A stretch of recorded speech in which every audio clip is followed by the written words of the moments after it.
First one,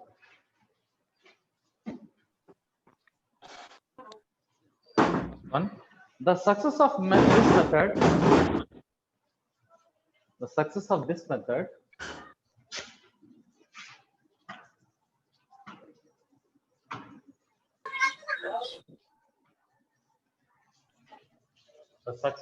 method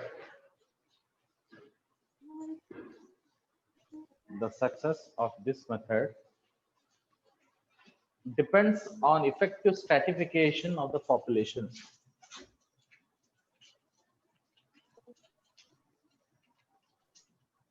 Depends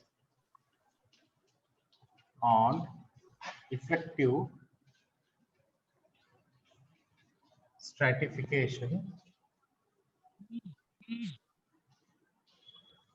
stratification of the population.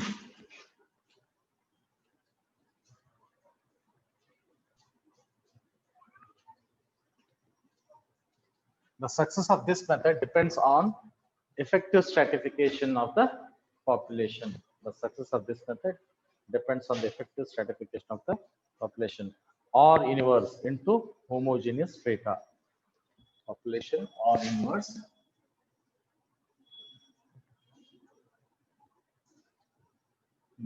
into homogeneous strata.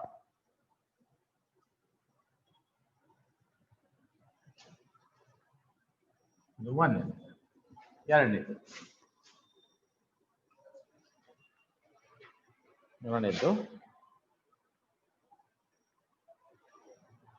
the success of this method also depends on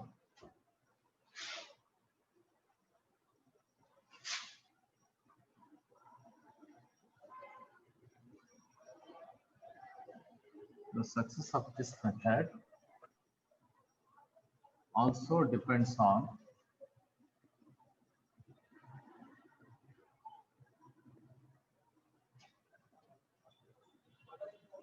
the success of this method also depends on the appropriate size of the samples to be drawn from each stratum. The appropriate size of the sample drawn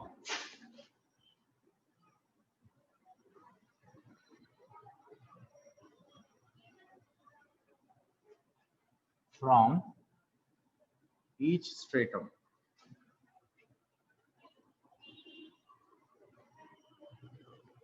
Next, third one.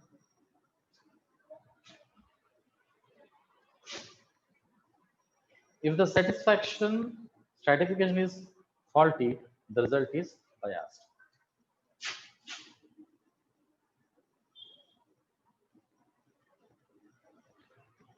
If the stratification is faulty,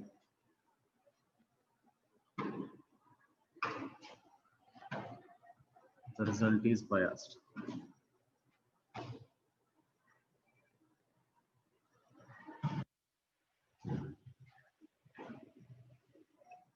Result is biased. Perfect.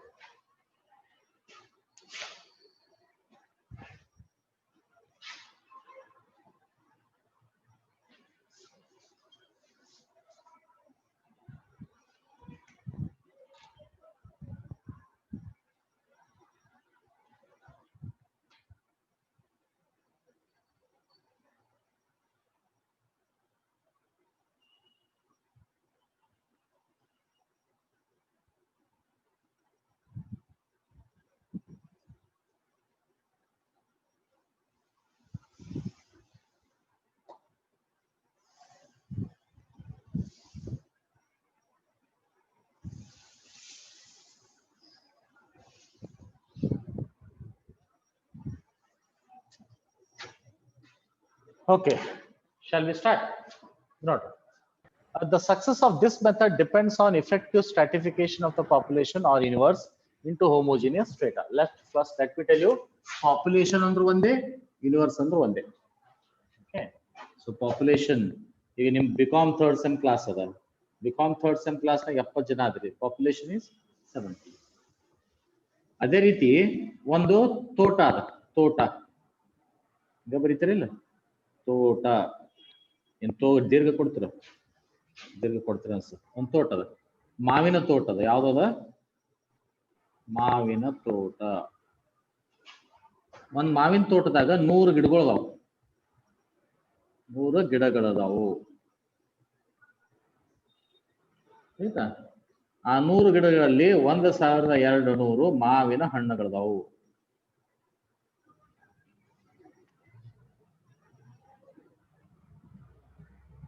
ಮಾವಿನ ಹಣ್ಣುಗಳು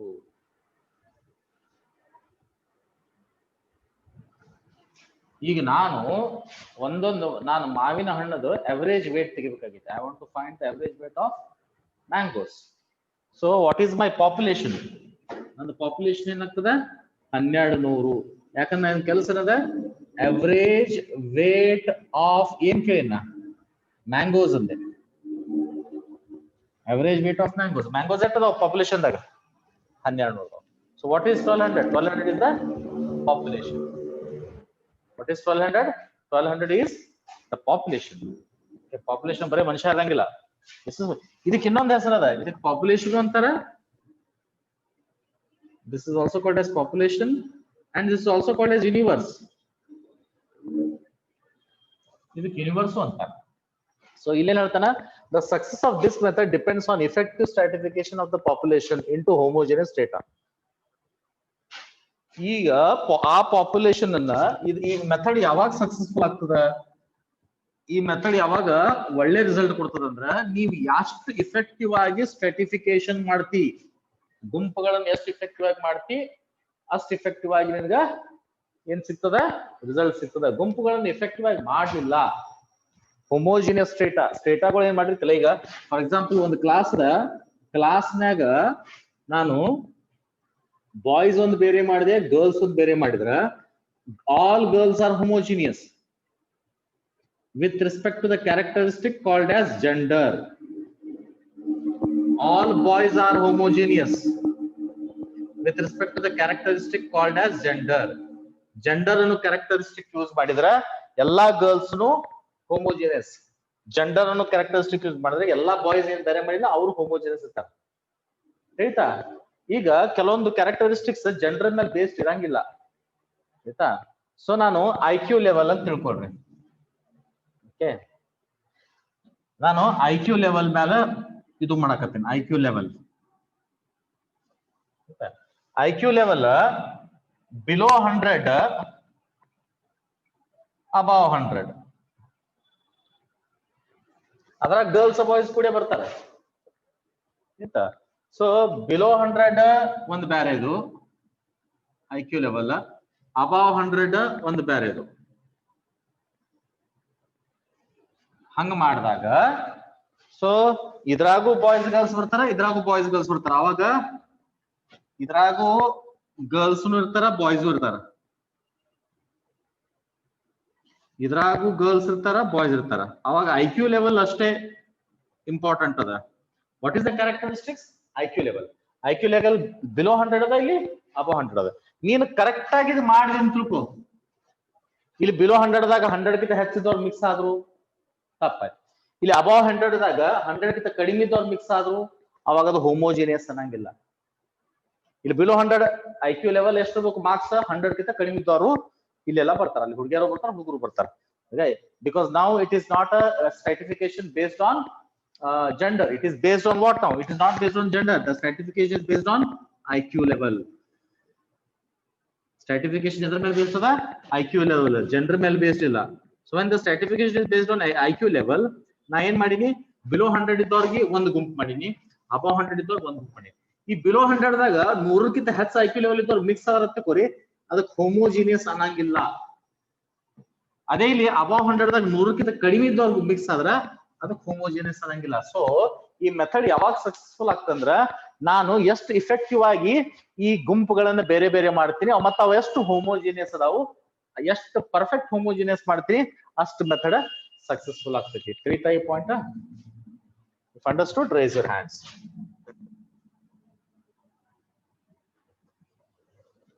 if understood raise your hands otherwise ask questions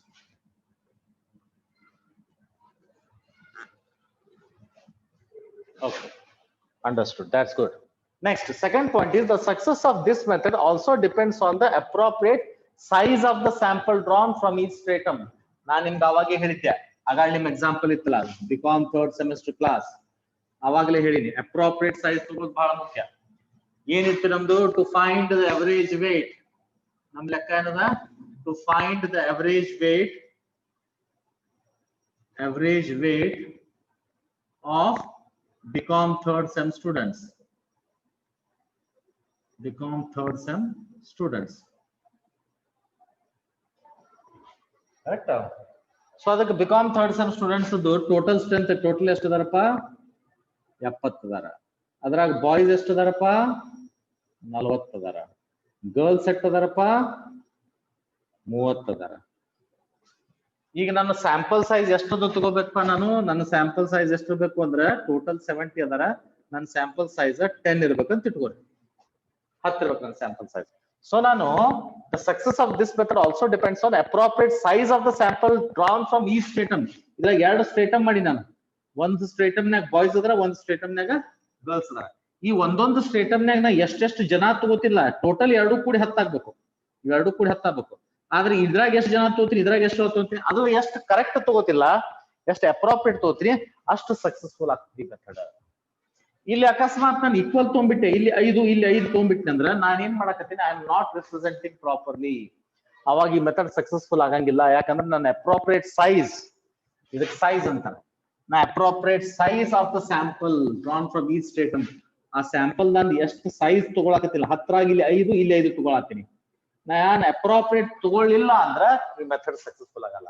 appropriate ಯಾವ್ದಾಗ್ತೈತಿ, ನಿಂದ total 70 ಅಂದ್ರ 10 sample size, 40 ಇದ್ದಾಗ ಎಷ್ಟು ತಗೋಬೇಕು ಅಂತ ಹೇಳಿ question ಕೇಳಬೇಕು. So it becomes 40 into 10 divided by 70. So 0 ಹೋಯ್ತು 0 ಹೋಯ್ತು. So 7 into 40, 7 5s are 35, 7 6s are 42. So approximately ಏನಾಗ್ತದೆ 6 ಆಗ್ತದೆ. ಸೊ ನೀ ಎಷ್ಟು ತಗೋಬೇಕು ಇಲ್ಲಿ, ಅಪ್ರೋಪ್ರಿಯೇಟ್ ಸೈಜ್ ಅಂದ್ರೆ ಎಷ್ಟು ಆಗ್ಬೇಕು, ಇಲ್ಲಿ 6 ಆಗ್ಬೇಕು. ಇದು 6 ಆಯ್ತಂದ್ರೆ ಇದು ಡೆಫಿನೆಟ್ಲಿ ಎಷ್ಟು ಆಗ್ಬೇಕು, 4 ಆಗ್ಬೇಕು. ನೀವು ಮಾಡಿ ನೋಡ್ರಿ, 70 ಅಂದ್ರೆ 10, 30 ಅಂದ್ರೆ ಎಷ್ಟು, 30 ಅಂದ್ರೆ ಎಷ್ಟು, ಇಲ್ಲಿ 30 ಬರ್ಬಿಡ್ರಿ. ಸೊ 0 0 ಹೋಯ್ತು, 30 into 10 ಓಕೆ divided by 70, 0 0 ಹೋಯ್ತು. ಸೊ 30/7, 30/7 ಅಂದ್ರೆ 7 4s are 28, 7 2s are 14, 4.2 ಅಂದ್ರೆ ಅಪ್ರಾಕ್ಸಿಮೇಟ್ಲಿ 4. ಸೊ ಇವು ಅಪ್ರೋಪ್ರಿಯೇಟ್, ಇವೆರಡು ಕೂಡಿಸಿದ್ರೆ ಎಷ್ಟಾಗಬೇಕು, 6 + 4 should be equal to 10 sample size. So the success of this method also depends on appropriate size. ನೀ ಎಷ್ಟು ಕರೆಕ್ಟ್ ಸೈಜ್ ತಗೋತಿ of the sample drawn from each stratum, ಒಂದೊಂದು stratum ನಂದು ಎಷ್ಟು size ತಗೋತಿಲ್ಲ ಅದ್ರ ಮೇಲೆ ನಿನ್ ಸಕ್ಸಸ್ ಡಿಪೆಂಡ್ ಆಗ್ತದೆ. ನೀ ಪ್ರಪೋರ್ಷನೇಟ್ ಆಗಿ ತಗೊಂಡಿ ಅಂದ್ರ ನಿನ್ ಮೆಥಡ್ ಸಕ್ಸಸ್ಫುಲ್ ಆಗ್ತದೆ. ನೀನು ಪ್ರಪೋರ್ಷನೇಟ್ ಬಿಟ್ಟು ಬೇರೆ ಯಾವ್ದು ರೀತಿ ಆದ್ರೆ ಈಕ್ವಲ್ ತಗೊಂಡಿ ಮನ್ಸಿಗೆ ಬಂದಂಗೆ ತಗೊಂಡಿ ಅಂದ್ರೆ ಇದು ಸಕ್ಸಸ್ಫುಲ್ ಆಗಲ್ಲ. ಇದು ಎರಡನೇ ಡಿಮೆರಿಟ್. ತಗೊಳ್ಳಿಲ್ಲ, ಅಪ್ರೋಪ್ರಿಯೇಟ್ ತಗೊಳ್ಳಿಲ್ಲ ಅಂದ್ರೆ ಸಕ್ಸಸ್ಫುಲ್ ಆಗಲ್ಲ, ಅಪ್ರೋಪ್ರಿಯೇಟ್ ತಗೊಂಡ್ರೆ ಮಾತ್ರ ಸಕ್ಸಸ್ಫುಲ್ ಆಗ್ತದೆ. ಅದೊಂದು ಡಿಮೆರಿಟೇ, ಯಾಕಂದ್ರೆ ತಲೆ ಯೂಸ್ ಮಾಡ್ಬೇಕಾಗತ್ತೆ. ನೆಕ್ಸ್ಟ್ ಥರ್ಡ್ ಒನ್, ಇದು ತಿಳಿತ. Second one, you understood, raise your hands.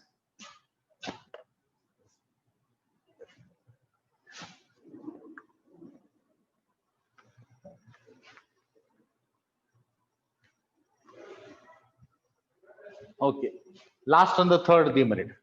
If the stratification is faulty, the result is biased. ನೀ ಮಾಡುವಂತ ಸ್ಟ್ರಾಟಿಫಿಕೇಶನ್ ಫಾಲ್ಟಿ ಇತ್ತು ಅಂದ್ರ, ನೀ ಯಾವ ಬೇಸಿಸ್ ಮೇಲೆ ಸ್ಟ್ರೇಟಾ ಗುಂಪು ಮಾಡಿ ಆ ಗುಂಪದ ಬೇಸಿಸ್ನೇ ನಿಂದ ತಪ್ಪಿತ್ತು ಅಂದ್ರ ಏನಾಗ್ತದ, ನಿನ್ನ ರಿಸಲ್ಟ್ ಏನ್ ಬರ್ತದಲ್ಲ ಬಯಾಸ್ ಇರ್ತದ. ಬಯಾಸ್ ಅಂದ್ರ ತಪ್ಪು ಬರ್ತದ, ನಿನ್ನ ರಿಸಲ್ಟ್ ಸತ್ಯಕ್ಕೆ ಸನೇಪ ಇರಂಗಿಲ್ಲ, ದೂರ ಇರ್ತದ. ಅಂದ್ರ ಎಷ್ಟು ಕರೆಕ್ಟ್ ಇರ್ಬೇಕು ಹಂಗಿರಂಗಿಲ್ಲ, ಅದರಿಂದ ಬೇರೆ ಆನ್ಸರೇ ಬರ್ತದ. So if the stratification is faulty, the result is bias ಅಂತ ಹೇಳ್ತೀವಿ. ಸ್ಟ್ರಾಟಿಫಿಕೇಶನ್ ಫಾಲ್ಟಿ ಆದ್ರ ರಿಸಲ್ಟ್ ಏನಾಗ್ತೈತಿ, ಬಯಾಸ್ ಬರ್ತದ ಅಂತ ಹೇಳ್ತೀವಿ. ಏನಪ್ಪಾ ಫಾಲ್ಟಿ ಸ್ಟ್ರಾಟಿಫಿಕೇಶನ್ ಹೆಂಗ ಆಗ್ಬೋದು, ಒಂದ್ ಎಕ್ಸಾಂಪಲ್ ಕೊಡ್ತೀನಿ, ಬಹಳ ಲಕ್ಷ ಕೊಟ್ಟು ಕೇಳ್ರಿ. ಸೊ ನಾವು ಸೇಮ್ ಎಕ್ಸಾಂಪಲ್ ತಗೊಂಡು, what is the objective? The objective is to find the average weight of BCom third semester students BCom third sem students of Vedant College.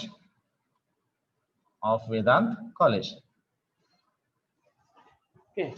The objective is to find the average weight. What is the objective? The objective is to find the average weight of BCom third sem students of Vedant College. This is ನನ್ನ objective ಅದ. So ಮೊದಲ BCom third sem ಕ್ಲಾಸಿಗೆ ಹೋಗ್ತೀನಿ, ಅಲ್ಲಿ strength ನೋಡ್ತೀನಿ. BCom third sem ನಾಗ strength ಎಷ್ಟದಪ್ಪ? Total strength BCom 70 ಇದೆ. So population is 70. ನಂಗೆ ಸ್ಯಾಂಪಲ್ ತಗೊಳ್ಳೋದ 10. This is my sample. 70 total ಅದ. ದಿಸ್ ಇಸ್ ಮೈ ಸ್ಯಾಂಪಲ್ ತಗೋದೈತಿ. ಈಗ ಫಸ್ಟ್ ನಾನು ವೇಟ್ ತಗೋಬೇಕಂದ್ರ ಫಸ್ಟ್ ಆಫ್ ಆಲ್ ಸ್ಟ್ರಾಟಿಫಿಕೇಶನ್ ಮಾಡಬೇಕು ಮಾಡಬಾರ್ದು ಅಂದ್ರೆ ಗುಂಪು ಬೇರೆ ಬೇರೆ ಮಾಡಬೇಕು ಮಾಡಬಾರ್ದು. ಒಂದು ಕ್ಲಾಸ್ ಅಂದ ಬಳಕ ಅಲ್ಲಿ ಗರ್ಲ್ಸು ಇರ್ತಾರ, ಬಾಯ್ಸ್ನು ಇರ್ತಾರ. ಅಂದಾಜ್ ನೀವು ನೋಡಿದ್ರೆ ಗೊತ್ತಾಗ್ತದೆ ನಿಮಗ. ಜಾಸ್ತಿ ಹೆಂಗಿರ್ತದ, ಗರ್ಲ್ಸ್ ವೇಟ ಕಡಿಮೆ ಇರ್ತದ, ಬಾಯ್ಸ್ ವೇಟ ಜಾಸ್ತಿ ಇರ್ತದ. ಆಯ್ತಾ? On an average when you see, ಅಂದಾಜವಾಗಿ ನಾರ್ಮಲ್ ಆಗಿ ಗರ್ಲ್ಸ್ ವೇಟ ಸ್ವಲ್ಪ ಕಡಿಮೆ ಇರ್ತದ, ಬಾಯ್ಸ್ ವೇಟ್ ಸ್ವಲ್ಪ ಜಾಸ್ತಿ ಇರ್ತದೆ. ಯಾಕಂದ್ರೆ ಇವ್ರದ್ದು ಮಸಲ್ ವೇಟ್ ಜಾಸ್ತಿ ಆಗ್ತದ. ಬೋನ್ ವೇಟ್ ಮಸಲ್ ವೇಟ್ ಬಾಯ್ಸ್ ಜಾಸ್ತಿ ಇರ್ತದ, ಬೋನ್ ವೇಟ್ ಮಸಲ್ ವೇಟ್ ಸ್ವಲ್ಪ ಗರ್ಲ್ಸ್ ಕಡಿಮೆ ಇರ್ತದೆ. ಸೊ ಹಂಗೆ ಗರ್ಲ್ಸ್ ವೇಟ್ ಕಡಿಮೆ ಇರ್ತದ, ಬಾಯ್ಸ್ ವೇಟ್ ಜಾಸ್ತಿ ಇರ್ತದೆ. ಸೊ ನಾ ಮಿಕ್ಸ್ ಮಾಡಿಬಿಟ್ಟು ನೆನ್ಪಿಕೊಳ್ರಿ. ಮಿಕ್ಸ್ ಮಾಡಿ ಸ್ಯಾಂಪಲ್ ತಗೊಂಡೆ ಅಂದ್ರ ಚಾನ್ಸಸ್ ಹೆಂಗಿರ್ತವೆ, ಬರೀ ಬಾಯ್ಸ್ನೇ ಹೆಚ್ಚು ಬರ್ಬೋದು. ನೀನ್ ಆ 10 ಸ್ಯಾಂಪಲ್ನಾಗ ಬರೀ ಬಾಯ್ಸೇ ಹೆಚ್ಚು ಬರ್ಬೋದು ಅಥವಾ ಬರೀ ಗರ್ಲ್ಸೇ ಹೆಚ್ಚು ಬರ್ಬೋದು. ಹಂಗಾದಾಗ ಏನಾಗ್ತದೆ, ನಿನ್ನ ಬಂದಂತ ರಿಸಲ್ಟ್ ಕರೆಕ್ಟ್ ಆಗಂಗಿಲ್ಲ. ನೋಡ್ರಿ, ಸ್ಟ್ರಾಟಿಫಿಕೇಶನ್ ಫಾಲ್ಟಿ ಆಗಿತ್ತು ಅಂದ್ರ ಹಿಂಗಂತ, ಸ್ಟ್ರಾಟಿಫಿಕೇಶನ್ ಫಾಲ್ಟಿ ಆಗಿತ್ತು ಅಂದ್ರ ಆಯ್ತಾ. ಸ್ಟ್ರಾಟಿಫೈ ಮಾಡ್ಲಿಲ್ಲ ಅಂದ್ರೆ ಏನಾಗ್ತೈತಿ, ಗರ್ಲ್ಸ್ನೇ ಹೆಚ್ಚು ಬರ್ಬೋದು ಅಥವಾ ಬಾಯ್ಸ್ನೇ ಹೆಚ್ಚು ಬರ್ಬೋದು. That is one different thing. ಈಗ ಸ್ಟ್ರಾಟಿಫಿಕೇಶನ್ ಮಾಡ್ತಿ, ಏನ್ ಮಾಡ್ತಿ, ಗರ್ಲ್ಸ್ ಅಂತ ಹೇಳಿ ಮಾಡ್ತಿ, ಬಾಯ್ಸ್ ಅಂತ ಮಾಡ್ತಿ. ಯಾಕೆ ಸ್ಟ್ರಾಟಿಫಿಕೇಶನ್ ಮಾಡ್ತಿ? ಬಿಕಾಸ್ ನಿಂಗೆ ಗೊತ್ತದ average, on an average normally girls weight ಕಡಿಮೆ ಇರ್ತದೆ, ಬಾಯ್ಸ್ ವೇಟ್ ಜಾಸ್ತಿ. ಅದಕ್ಕೆ ನೀ ಗರ್ಲ್ಸ್ ಬಾಯ್ಸ್ ಅಂತ ಬೇರೆ ಬೇರೆ ಮಾಡ್ತಿ. ಆದ್ರೆ ಏನ್ ಮಾಡ್ತಿ, ಇಲ್ಲಿ ಮಿಸ್ಟೇಕ್ ಏನ್ ಮಾಡ್ತಿ ಅಂದ್ರೆ ನೀನು ಗರ್ಲ್ಸ್ ಬಾಯ್ಸ್ ನ ಡಿವೈಡ್ ಮಾಡು ಬದ್ಲಿ ನೀ ಹಿಂಗ್ ಮಾಡ್ಬೇಕು. ಗರ್ಲ್ಸ್ ಮತ್ತು ಬಾಯ್ಸ್ ನ ಡಿವೈಡ್ ಮಾಡ್ಬೇಕು. ನೀ ಡಿವೈಡ್ ಹೆಂಗ್ ಮಾಡ್ತಿ, below 10 marks, above 10 marks. Internal 20 ಇರ್ತದಲ್ಲ, ಬಿಲೋ 10 ಆದವ್ರದ್ದು ಅಬೌವ್ 10 ಆದವ್ರದ್ದು 2 ಗುಂಪು ಮಾಡ್ಬಿಡ್ತೀವಿ. ಒಂದೇ ಗುಂಪ ಬಿಲೋ 10 marks, ಎರಡನೇ ಗುಂಪ ಅಬೌವ್ 10 marks. ಈಗ ಕ್ಯಾರೆಕ್ಟರಿಸ್ಟಿಕ್ಸ್ ಬೇಸಿಸ್, ಯಾವ ಬೇಸಿಸ್ ಮೇಲೆ ಸ್ಟ್ರಾಟಿಫಿಕೇಶನ್ ಮಾಡಿದೀನಿ ನೀನು? ಮಾರ್ಕ್ಸ್ ಬೇಸಿಸ್ ಮೇಲೆ. ಸ್ಟ್ರಾಟಿಫಿಕೇಶನ್ ಮಾಡಿದಾಗ ಇಲ್ಲಿನೂ ಬಾಯ್ಸ್ ಬರ್ತಾರ ಮತ್ತೆ ಗರ್ಲ್ಸ್ ಬರ್ತಾರ, ಇಲ್ಲಿನೂ ಬಾಯ್ಸ್ ಮತ್ತ ಗರ್ಲ್ಸ್ ಬರ್ತಾರ, ಮಿಕ್ಸ್ ಆಗ್ಬಿಟ್ರು. ಸಂಬಂಧ ಇಲ್ಲ. ಮಾರ್ಕ್ಸ್ ಬೇಸಿಸ್ ಮೇಲೆ ನೀವು ವಿಂಗಡಣೆ ಮಾಡಿದ ಅದಕ್ಕೆ ವೇಟ್ ತೆಗಿಯೋದಕ್ಕೆ, ಅವರೇಜ್ ವೇಟ್ ತೆಗಿಯೋದಕ್ಕೆ ಸಂಬಂಧ ಇಲ್ಲ. ನೀ ತಪ್ಪಾಗಿ ಸ್ಟ್ರಾಟಿಫಿಕೇಶನ್ ಮಾಡಿ, ನಿನ್ನ ಸ್ಟೇಟಮ್ಸ್ ಗ್ರೂಪ್ಸ್ ಏನ್ ಮಾಡಿಲ್ಲ, ತಪ್ಪ ಆಧಾರದ ಮೇಲೆ ಸ್ಟ್ರಾಟಿಫಿಕೇಶನ್ ಮಾಡಿ.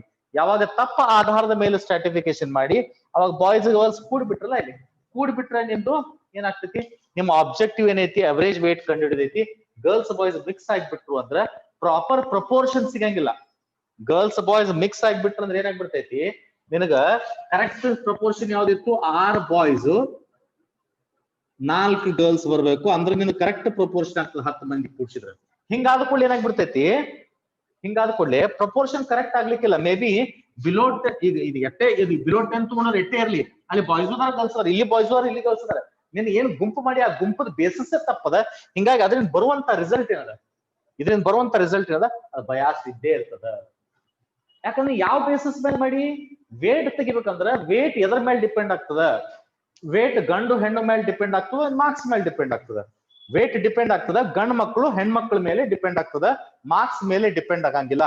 when weight is not depending upon marks, weight of a person does not depend on marks. Marks 10ಕ್ಕಿಂತ ಕಡಿಮೆ ತೋತಾನ ಅಥವಾ ಮಾರ್ಕ್ಸ್ 10ಕ್ಕಿಂತ ಹೆಚ್ಚು ತೋತಾನ, ಅದ್ರ ಮೇಲೆ ವೇಟ್ ಡಿಪೆಂಡ್ ಆಗಂಗಿಲ್ಲ. ವೇಟ್ ಎದ್ರ ಮೇಲೆ ಡಿಪೆಂಡ್ ಆಗ್ತದ,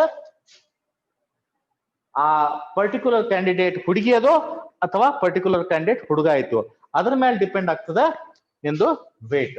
ಸೊ ನೀನ್ ಏನ್ ಮಾಡಿಬಿಟ್ಟಿ ಇಲ್ಲಿ ಮಾರ್ಕ್ಸ್ ಬೇಸಿಸ್ ಮೇಲೆ ಮಾರ್ಕ್ಸ್ ಏನ್ ಸ್ಕೋರ್ ಮಾಡ್ಯಲ್ಲ ಅದ್ರ ಬೇಸಿಸ್ ಮೇಲೆ ಡಿವೈಡ್ ಮಾಡಿಬಿಟ್ಟು ಹಿಂಗಾಗಿ ನಿನ್ನ ಸ್ಟ್ರೇಟಿಫಿಕೇಶನ್ ಏನದ ಅದು ಫಾಲ್ಟಿ ಅದ, ಅದು ಫಾಲ್ಟಿ ಇರೋದ್ರಿಂದ ನಿನ್ನ ರಿಸಲ್ಟ್ ಏನದ ಬಯಾಸ್ ಬರ್ತದ, ಅಂದ್ರೆ ತಪ್ಪು ಬರ್ತದೆ. Have you understood this? If understood please raise your hands.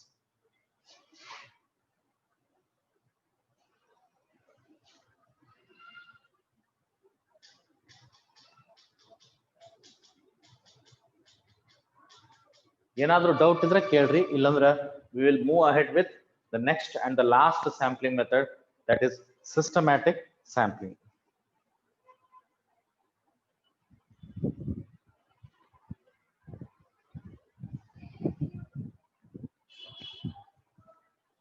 Arun ಬಾಬಾ ಗೌಡ ಬಿರಾದಾರ್, ದತ್ತಾತ್ರೇಯ ಅಫ್ಜಲ್ಪುರ್, ಫಯಾಜ್ ವಾಲಿಕರ್, ಗುರು ಪೂಜಾರಿ, ಕಿರಣ್ ಬಿರಾದಾರ್.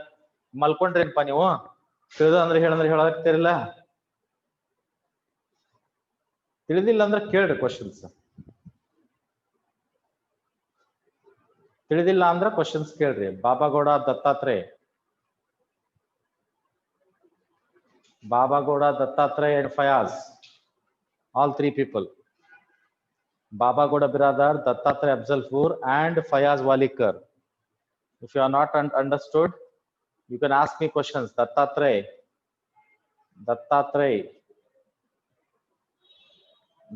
ಎಲ್ಲೋ ಹೋಗ್ಯಾನ ಕಾಣ್ತದ ಬಿಟ್ಟು. ದತ್ತಾತ್ರೇಯ ಅಫ್ಜಲ್ಪುರ್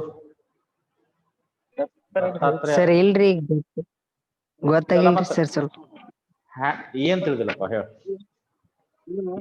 ಅದು n=10 ಲೆಕ್ಕ.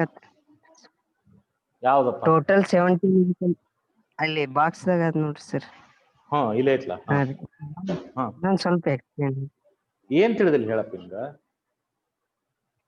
ನಿಂಗೆ ಏನ್ ತಿಳಿದ? 10 ಹೆಂಗ್ ಗೊತ್ತು ತಿಳಿದಿಲ್ವೋ? ಏನ್ ತಿಳಿದಿಲ್ಲ? ಹ್ಞೂ ಸರ್. 10 ಅಂದಾಜ್ ತಗೊಂಡಿ. ಇದು 10ಗೆ ಸ್ಯಾಂಪಲ್ ಸೈಜ್ ಅಂತಾರ. ಆ ಸ್ಯಾಂಪಲ್ ಸೈಜ್ ತೆಗಿಲಿಕ್ಕೆ ಕೆಲವೊಂದು ಮೆಥಡ್ ಅದಾವ, ಅದು ನಿಮ್ ಸಿಲೆಬಸ್ ಇಲ್ಲ. ನಾ ಇಲ್ಲಿ ಅಂದಾಜ್ ತಗೊಂಡಿನಿ. ಸ್ಯಾಂಪಲ್ ಸೈಜ್ ಅದು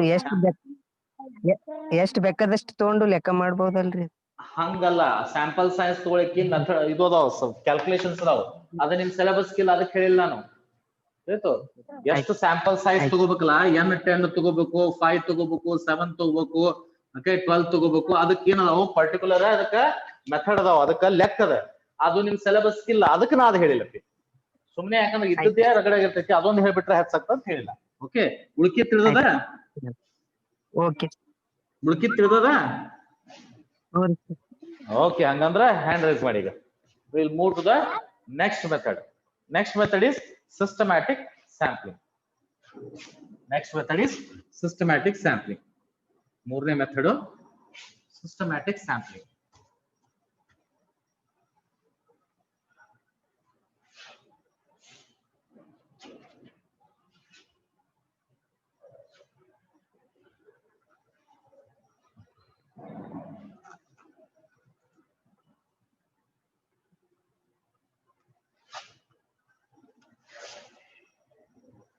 Next method is systematic sampling.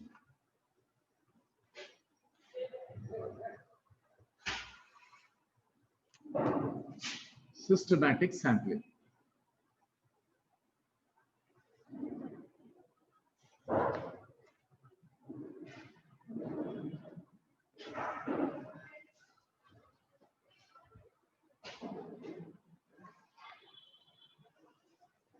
Okay, systematic sampling ಬರೀತಿ ನೋಡ್ರಿ.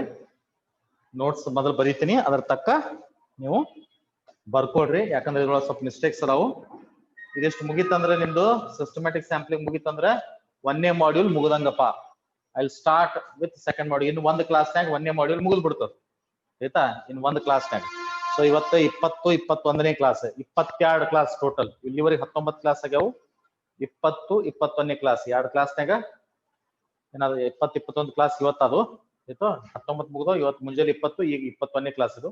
ಇನ್ನು ಒಂದು ಕ್ಲಾಸ್ ತಗೊಂಡ್ಬಿಟ್ರೆ ನಿಮ್ದು ಟೋಟಲ್ 1 ಅಥವಾ 2 ಭಾಳ 22, 23 ಕ್ಲಾಸ್ ಟೈಮ್ ನಿಮ್ದು ಏನಾಗ್ತದೆ, ಫಸ್ಟ್ ಮಾಡ್ಯೂಲ್ ಮುಗಿತದ. Will start with second module. Second module attendance ಭಾಳ ಬೇಕದ್ ನಿಮ್ದು, ಭಾಳ ಇಂಪಾರ್ಟೆಂಟ್ ಅದ. Second module diagrammatic and graphical representation ಅಂತಿದೆ. ಏನದೆ? ಡಯಾಗ್ರಾಮೆಟಿಕ್ ಅಂಡ್ ಗ್ರಾಫಿಕಲ್ ರಿಪ್ರೆಸೆಂಟೇಷನ್ ಅಂತಿದೆ, which is very very very important from exam point of view. ನಿಮ್ಮ ಎಲ್ಲಾ ಫ್ರೆಂಡ್ಸ್ಗೂ ಕೂಡ್ಲಿಕ್ಕೆ ಹೇಳ್ರಿ. ಇಲ್ಲಾಂದ್ರೆ ಬಹಳ ಕಷ್ಟ ಪಡ್ತಾರ. ಈಗ ನೆನ್ಪಿಟ್ಕೊಳ್ರಿ, ಬಹಳ ಅಂದ್ರೆ ಬಹಳ ಕಷ್ಟ ಪಡ್ತಾರೆ ಇಲ್ಲಾಂದ್ರೆ. Okay, systematic sampling. Systematic sampling is a procedure of forming a sample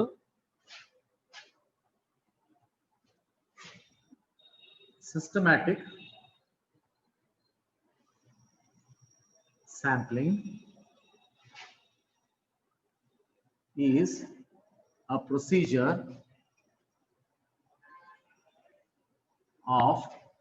forming a sample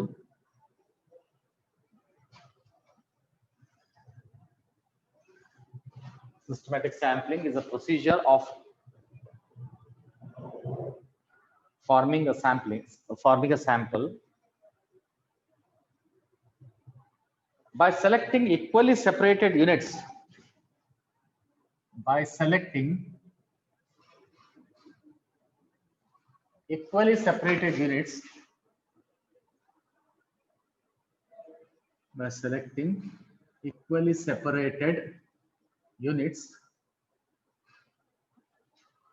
Systematic sampling is a procedure of forming a sample by selecting equally separated units in a serially arranged population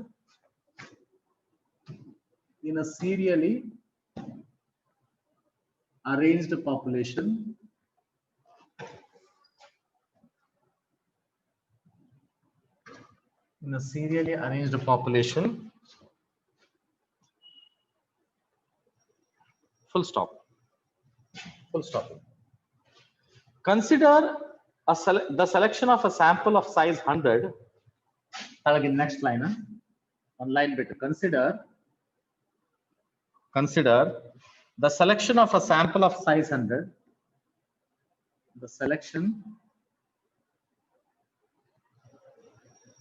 of a sample of size 100. Consider the selection of a sample of size 100 from a population having 1000 units. From a population having 1000 units. From a population having 1000 units. Full stop.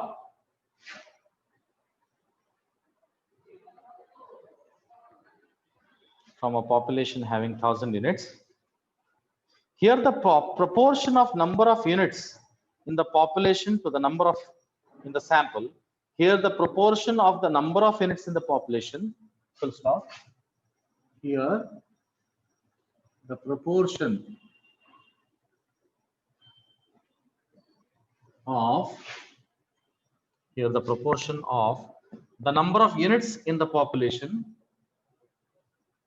The number of units in the population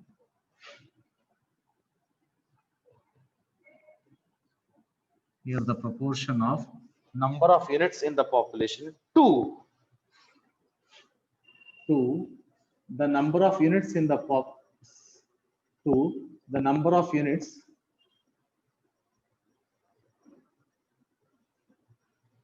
in the sample. Number of units in the sample K is calculated.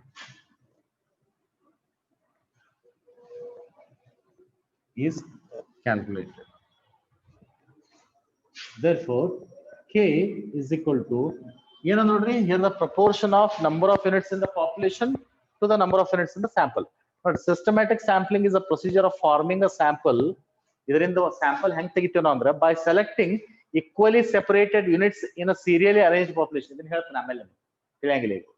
Consider ಅದಕ್ಕೊಂದು example ತಗೋತಾನೆ. ಇದು example ಇದು. This is an example. Okay. Example is the consider the selection of a sample of size 100. ಅಂದ್ರೆ ನನ್ನ sample size ಎಷ್ಟಿರಬೇಕು ಅಂತ ಹೇಳಿ ನಾವು small n 100 from a population having 1000 units. ಅಂದ್ರೆ population size ಎಷ್ಟದ? Population ಎಷ್ಟದ? ಇದು ಪಾಪ್ಯುಲೇಷನ್, ಇದು ಪಾಪ್ಯುಲೇಷನ್ ಎಷ್ಟು ಅದ 1000 ಅದ. This is population. Population is 1000. ಅಂದ್ರ ಒಂದು ಸೆಲೆಕ್ಷನ್ ಅನ್ನ ಕನ್ಸಿಡರ್ ಮಾಡ್ರಿ. ಆ ಸೆಲೆಕ್ಷನ್ ದಾಗ ಏನದ, okay, consider the selection of a sample of size 100. Sample size 100 ಇರಬೇಕು from a population having 1000 units. ಅಂದ್ರೆ ಪಾಪ್ಯುಲೇಷನ್ ದಾಗ ಎಷ್ಟು ಅದಾವ ಯೂನಿಟ್ಸ್ 1000 ಅದಾವ. 1000 ಯೂನಿಟ್ಸ್ ನಾಗ 100 ಯೂನಿಟ್ ನಾನು ಸ್ಯಾಂಪಲ್ ತಗೊಳ್ತೈತಿ. ಹಿಯರ್ ದ ಪ್ರಪೋರ್ಷನ್ ಆಫ್, ನಾನು ಇಲ್ಲಿ ಪ್ರಪೋರ್ಷನ್ ತೆಗಿಬೇಕು ಅಂದ್ರೆ ರೇಷಿಯೋ ತೆಗಿಬೇಕು. ಏನದ, proportion of number of units in the population to the number of units in the sample. ಅಂದ್ರೆ ಫಸ್ಟ್ ಪ್ರಪೋರ್ಷನ್ ಆಫ್, ಫಸ್ಟ್ ಇರದ number of units in the population. ಎಷ್ಟದಪ್ಪ number of units in the population? ಎಷ್ಟದಾವು ಹೇಳ್ರಿ ಯಾರೇ? Number of units in the population ಎಷ್ಟದಾವು? 1000 ಅದಾವ. So k is equal to 1000. Okay, here the proportion of number of units in the population 2 ಏನದ, 2 ಅಂದ್ರೆ ತಳಗ ಬರಿಬೇಕು. Number of proportion, number of units in the sample ಎಷ್ಟದಾವು? Number of units in the sample ಎಷ್ಟದಾವು? 100 ಅದಾವ. So okay, here the proportion of number of units in the population, that is 1000, 2 ಅಂದ್ರೆ ತಾಗ ಬರ್ತೈತಿ. Number of units in the sample 100, that is k. ಅದಕ್ಕೆ ಏನಂತಾರ? k ಅಂತಾರ. is calculated. So ಇಲ್ಲಿ ನಾನು ratio calculate ಮಾಡ್ತೀನಿ. Number of units in the population to the number of units in the sample. ಇದನ್ನ ಹಿಂಗೂ ಬರಿಬಹುದು, ನೀವು ಕನ್ಫ್ಯೂಸ್ ಆಗ್ತಾರ. k is equal to number of units in the number of units in the population to number of units in the sample. ಇದಕ್ಕೆ ಏನಂತೀನಿ ನಾನು? ಇದಕ್ಕ k ಅಂತೀನಿ. ಇದನ್ನ calculate ಮಾಡ್ತೀನಿ. Therefore k is equal to number of units in the population is 1000, number of units in the sample is 100. Therefore ಅದಕ್ಕೆ ಏನಾಗ್ತದೆ? k ಎಷ್ಟು ಬರ್ತದ? 10 ಬರ್ತದ. ಇದನ್ನ ಮೊದಲ ಕ್ಯಾಲ್ಕುಲೇಟ್ ಮಾಡ್ತಾರ. k ಎಷ್ಟು ಬರ್ತದ? 10 ಬರ್ತದ. ಈಗ ನಾ ಇದ್ರ ಪ್ರಕಾರ ಏನ್ ಮಾಡ್ತೀನಿ? ಕನ್ಸಿಡರ್, ಈಗ ಇಲ್ಲಿ ಮೊದಲು ಸಿಸ್ಟಮ್ಯಾಟಿಕ್ ಸ್ಯಾಂಪಲ್ ಆಗಿ ಸೀರಿಯಲಿ ಅರೇಂಜ್ ಮಾಡ್ಬೇಕು. ಪಾಪ್ಯುಲೇಷನ್ ಅನ್ನು ಏನ್ ಮಾಡ್ಬೇಕು? ಸೀರಿಯಲಿ ಅರೇಂಜ್ಡ್ ಪಾಪ್ಯುಲೇಷನ್ ಅಂತ ಹೇಳ್ತಾವ. ಸೀರಿಯಲಿ ಅರೇಂಜ್ಡ್ ಪಾಪ್ಯುಲೇಷನ್ ಅವನ ಸೀರಿಯಲಿ ಬರ್ಕೋತ ಹೋಗ್ಬೇಕು ನಂಬರ್ಗಳನ್ನು. ಈಗ 1000 ಪಾಪ್ಯುಲೇಷನ್, 1000 ಪಾಪ್ಯುಲೇಷನ್ ಎಲ್ಲದಕ್ಕೂ ಒಂದು ನಂಬರ್ ಕೊಡ್ತೀನಿ. 1 2 3 4 5 6 7 ಎಲ್ಲಿ ತನ? 1000 ತನ. ಸೊ ಮೊದಲ ಒಂದು ಸೀರಿಯಲಿ ಅರೇಂಜ್ ಮಾಡೋಣ ಪಾಪ್ಯುಲೇಷನ್. ಏನಪ್ಪಾ? 1 2 3 4 5 6 7 8 9 10 11 okay 12 13 ಹಂಗ so on ಎಲ್ತನ ಬರ್ತದ ನೋಡ್ರಿ. ಹಂಗೆ ಅದು ಪಾಪ್ಯುಲೇಷನ್ ಎಷ್ಟದ? 1000 ಈ ತರ ಬರ್ತದೆ. ಸೊ ಆ ಸೀರಿಯಲಿ ಅರೇಂಜ್ ಪಾಪ್ಯುಲೇಷನ್ ದಾಗ k ಎಷ್ಟು ಬಂದದ? ನನಗ 10 ಬಂದದ. 10 ಅಂದ್ರ ಇಲ್ಲಿಂದ ಇಲ್ಲಿ ತನ. ಈ 10ರಾಗ ಒಂದ್ ಯಾವ್ದಾರೆ ನಂಬರ್ ಸೆಲೆಕ್ಟ್ ಮಾಡ್ಕೋಬೇಕು. 10ರಾಗ ಯಾವ್ದಾರ ಒಂದ್ ನಂಬರ್ ಅದು 1 ಅರೆ ಸೆಲೆಕ್ಟ್ ಮಾಡ್ಕೋ, 2 ಅರೆ ಮಾಡ್ಕೋ, 3 ಅರೆ ಮಾಡ್ಕೋ, 4 ಅರೆ ಮಾಡ್ಕೋ, 5 ಅರೆ ಮಾಡ್ಕೋ, 6 ಅರೆ ಮಾಡ್ಕೋ, 7 ಅರೆ ಮಾಡ್ಕೋ, 8 ಅರೆ ಮಾಡ್ಕೋ, 9 ಅರೆ ಮಾಡ್ಕೋ, 10 ಅರೆ ಮಾಡ್ಕೋ. ಆಯ್ತಾ? ಸಪೋಸ್ ನೀನು ಇಲ್ಲಿ ಎಕ್ಸಾಂಪಲ್ ನಾವ್ ಏನ್ ಮಾಡಿದ್ವಿ? 4 ಸೆಲೆಕ್ಟ್ ಮಾಡ್ಕೊಂಡು. So what we have done? We have selected 4. Okay, so 4 ಅನ್ನ ಸೆಲೆಕ್ಟ್ ಮಾಡಿದಾಗ ಒಂದೇ ಸ್ಯಾಂಪಲ್, ಈಗ ಸ್ಯಾಂಪಲ್ ತೆಗೆದು ಬಿಡ್ತೀನಿ ನೋಡಿ. ತಳಗ 3 ಸ್ಯಾಂಪಲ್ ಬೇಕು ನನಗ. ಒಂದೇ ಸ್ಯಾಂಪಲ್ 4 ಆಗ್ತೈತಿ. 10 ಬಂದದಕ್ಕೆ ಸೊ 1 to 10 ದಾಗ ಒಂದ್ ಯಾವ್ದಾರ ನಂಬರ್ ಸೆಲೆಕ್ಟ್ ಮಾಡ್ಕೋರಿ. ಆ ನಂಬರ್ ನಾನು 4 ಸೆಲೆಕ್ಟ್ ಮಾಡ್ಕೊಂಡಿನಿ. ಸೊ ಒಂದೇ ಸ್ಯಾಂಪಲ್ದು ನಂಬರ್ ಎಷ್ಟದ? 4 ನಂಬರ್. ಫಾರ್ ಎಕ್ಸಾಂಪಲ್, ಸಪೋಸ್ ಒಂದು ಕಾಲೇಜ್ನಾಗ 1000 ಹುಡುಗರು ಇದ್ರಂದ್ರ 1000 ಹುಡುಗರು ಅದಾರ. ಅದ್ರಾಗ ನನ್ಗೆ ಎಷ್ಟು ಹುಡುಗರನ್ನ ಸೆಲೆಕ್ಟ್ ಮಾಡೋದೈತಿ? 100 ಹುಡುಗರನ್ನ ಸೆಲೆಕ್ಟ್ ಮಾಡೋದು. ಒಂದು ಕಾಲೇಜ್ದಾಗ 1000 ಹುಡುಗರು ಅದಾರ ಟೋಟಲ್ ಪಾಪ್ಯುಲೇಷನ್. ನನಗೆ ಎಷ್ಟು ಸೆಲೆಕ್ಟ್ ಮಾಡೋದು? 100 ಹುಡುಗರಿಗೆ. ಅದಕ್ಕೆ ನಾ ಏನ್ ಮಾಡ್ತೀನಿ? What I do is I will find k. What is k? k is the number of units in the population. It is the ratio of number of units in the population to the number of units in the sample. ಇದಕ್ಕ k ಅಂತೀವಿ. So ಆ k calculate ಮಾಡ್ತೀನಿ. 1000 by 100 which is 10. ಆ K ಬಂದಾಗ ಆ 1 to 10 ಒಳಗೆ ಯಾವ್ದಾರ ಒಂದು ನಂಬರ್ ಸೆಲೆಕ್ಟ್ ಮಾಡ್ಕೊಳ್ಳಿ. ನಾನು 4 ಸೆಲೆಕ್ಟ್ ಮಾಡ್ಕೊಂಡು ಎಷ್ಟು ಮಾಡೀನಿ 4 ಸೆಲೆಕ್ಟ್ ಮಾಡ್ಕೊಂಡಿ. ಸೊ ಒಂದೇ ಸ್ಯಾಂಪಲ್ 4 ಅದ. ನಾ ಏನ್ ಮಾಡಿದ್ವಿ ಆ 1000 ಹುಡುಗರಿಗೆ ಏನ್ ಅದಾರಲ್ಲ 1000 ಹುಡುಗರು ನಮ್ಮ ಕಾಲೇಜ್ನಾಗ ಅವ್ರಿಗೆಲ್ಲ ಒಂದು ನಂಬರ್ ಕೊಟ್ಟಿನಿ 1 2 3 4 5 6 7 8 9 10 ಹಂಗ ಎಲ್ಲಿ ತನ 1000 ಹುಡುಗರು ಎಲ್ಲರಿಗೂ ಒಂದೊಂದು ನಂಬರ್ ಕೊಟ್ಟಿನಿ. ಸೊ ಒಂದೇ ಸ್ಯಾಂಪಲ್ ಎಷ್ಟು ಇರ್ಬೇಕು 100 ಇರ್ಬೇಕು. ಆ 100ದಾಗ ಒಂದೇ ಸ್ಯಾಂಪಲ್ ಒಂದೇದಾವ ಯಾರದ ಆ ಸ್ಯಾಂಪಲ್ನಾಗ 4 ನಂಬರ್ ರೋಲ್ ನಂಬರ್ 4. ಎರಡನೇದು ಏನಾಗ್ತೈತಿ first sample is 4. Second sample is ಈ 4ಕ್ಕ ಕೆ ಆಡ್ ಮಾಡಿ. ಕೆ ಎಷ್ಟದ 10. ಎರಡನೇ ಸ್ಯಾಂಪಲ್ 4ಕ್ಕೆ ಕೆ ಆಡ್ ಮಾಡಿದ್ರೆ 14 ಆಯ್ತು. ಎರಡನೇ ಸ್ಯಾಂಪಲ್ 4 ಪ್ಲಸ್ ಕೆ. ನೆಕ್ಸ್ಟ್ ಮೂರನೇ sample 4 plus 2k 2 into K 2 into 10 20 20 plus 4 24. So ಮೂರನೇ ಸ್ಯಾಂಪಲ್ ಏನಾಯ್ತು ಮೂರನೇ ಸ್ಯಾಂಪಲ್ ಯೂನಿಟ್ ಆಯ್ತು 24 ಆಯ್ತು. Next 4 plus 3k 3 into 10 30 plus 4 34. ಹಂಗೆ 4 plus 4k 4 plus 5k. So next 4 plus 4k 4 rotated 40 plus 4 44 and so on. ಎಲ್ಲಿ ತನ ಆಗ್ತದ 4 plus 99k. ಇವು ಎಣಿಸ್ಕೋತ ಹೋದ್ರ 100 ಆಗ್ತಾವ ನೋಡ್ರಿ. ನೋಡ್ರಿ ಕೆ ಎಲ್ಲಿಂದ ಅದ ಕೆ 1 2 ಕೆ ಇಲ್ಲಿಂದ ಚಲೋ ಆಗೈತಿ ಇಲ್ಲಿ ಇಲ್ಲ ಕೆ